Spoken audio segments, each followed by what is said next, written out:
नमस्कार, मेरा नाम रश्मि है।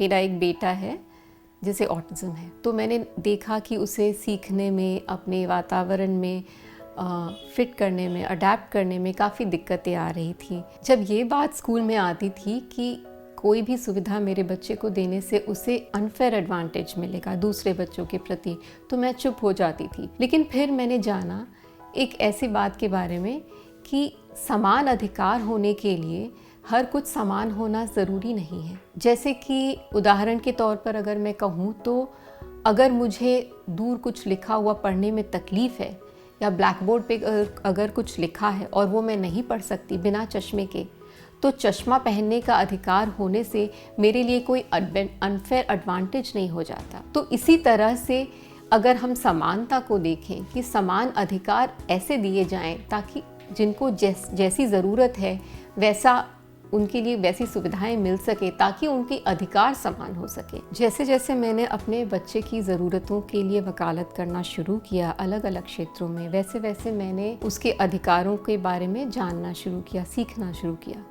और तब मैंने समझा कि हमें अपने अधिकारों के बारे में बहुत कम पता है। हमारे समाज में अपने अधिकारों की बहुत कम जानकारी है, इसके बारे में जागरूकता कम है, क्योंकि हम हमेशा विकलांगता को या डिसेबिलिटी को एक मेडिकल कंडीशन समझते हैं, इसे एक मेडिकल इशू मानते हैं। हम इसे सामाजिक कंडीशन नहीं समझते, जबकि ये एक सोशल इशू है। पर्सन्स विद डिसेबिलिटीज़ समाज में एक सम्मानजनक जीवन जी सके, उन्हें उनका हक मिले, उन्हें उनके राइट्स मिल सके, इसके लिए सरकार ने कई तरह के नियम, कई तरह के लॉज बनाए हैं। और उनमें से मैं आपको 3 सबसे ज़रूरी लॉज, सबसे ज़रूरी एक्ट्स के बारे में बताना चाहती हूँ।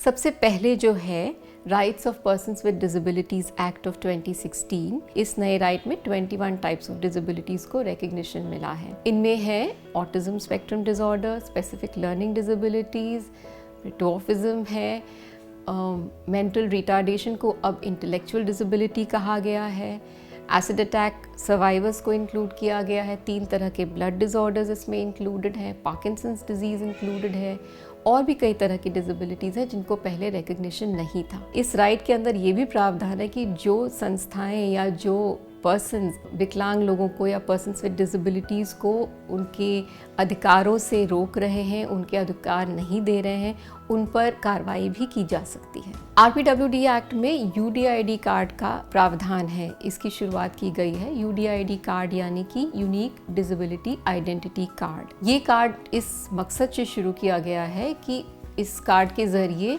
सरकार को एक नेशनल डेटाबेस बना सके, जिसमें कि उसे अंदाज़ा हो कि देश भर में कितने पर्सन्स विद डिसेबिलिटीज़ हैं और उनके लिए जो उनको सुविधाएं और जो कंसेशंस दिलाना है उसकी क्या मात्रा हो। तो ये एक नेशनल डेटाबेस होगा।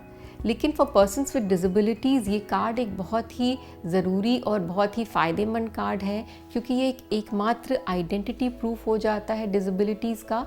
ये कार्ड सभी पर्सन्स विद बेंचमार्क डिसेबिलिटीज़ यानी कि जिनको 40% या उससे अधिक डिसेबिलिटी है, ये कार्ड बनवा सकते हैं, इसका इस्तेमाल कर सकते हैं।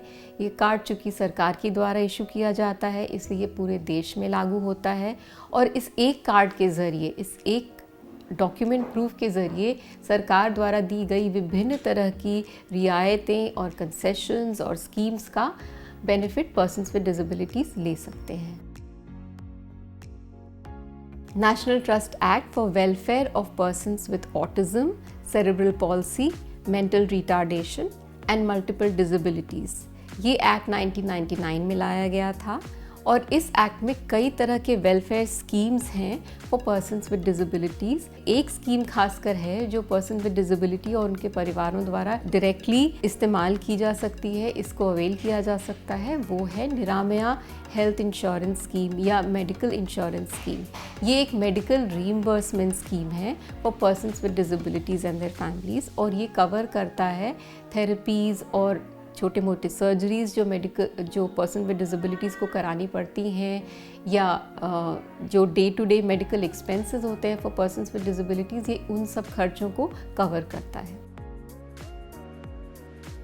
सबसे महत्वपूर्ण और सबसे ज़रूरी जो अधिनियम शुरू हुआ है सरकार द्वारा, वो है राइट टू एजुकेशन एक्ट 2009 का। ये राइट टू एजुकेशन एक्ट तो सभी छात्रों के लिए है, सभी के लिए है, लेकिन ये विशेष रूप से person with disability, children with disability के लिए बहुत ही फ़ायदेमंद रहा है, क्योंकि इस एक्ट के आधार पर अब किसी भी बच्चे को डिसेबिलिटी के आधार पर स्कूल में एडमिशन से, स्कूल में दाखिला, किसी भी स्कूल में दाखिला लेने से मना नहीं किया जा सकता। राइट टू एजुकेशन एक्ट के अंतर्गत स्कूल्स और कॉलेजेस में पर्सन्स विद डिसेबिलिटीज़ या चिल्ड्रन विद डिसेबिलिटीज़ के लिए आरक्षण की सुविधा है।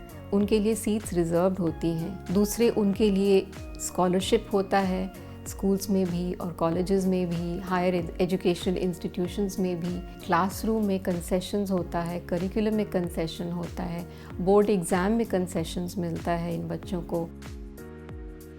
एक अन्य स्कीम है फॉर पर्सन्स विद डिसेबिलिटीज़ जिससे कि उन्हें बहुत मदद होती है, वो है एडिप स्कीम। इस स्कीम के ज़रिए पर्सन्स विद डिसेबिलिटीज़ जिनको कि एड्स एंड अप्लायंसेस या असिस्टिव डिवाइसेस की ज़रूरत होती है, तो उनको ये प्रोवाइड की जाती हैं, जैसे कि हियरिंग एड हो गया, कॉक्लियर इम्प्लांट हुआ, व्हील चेयर हुआ, रीडिंग डिवाइसेस या ब्रेल रीडर हुआ। इस तरह की डिवाइसेस उनको मिलती हैं इस स्कीम के ज़रिए। मुझे इस बात से हौसला मिला है कि कानून मेरे हक़ में है। अब मुझे अपने बच्चे को अपने पसंद की स्कूल में दाखिले के लिए या एग्ज़ाम्स में कंसेशंस के लिए सुविधा से हम ट्रैवल कर सके, इसके लिए किसी के एहसान की, किसी की दया की पर निर्भर होने की ज़रूरत नहीं है। ये उसका हक़ है जो हम ले सकते हैं। अगर आपको ये वीडियो फ़ायदेमंद लगा तो इस वीडियो को लाइक करिए और हमारे चैनल को सब्सक्राइब कीजिए।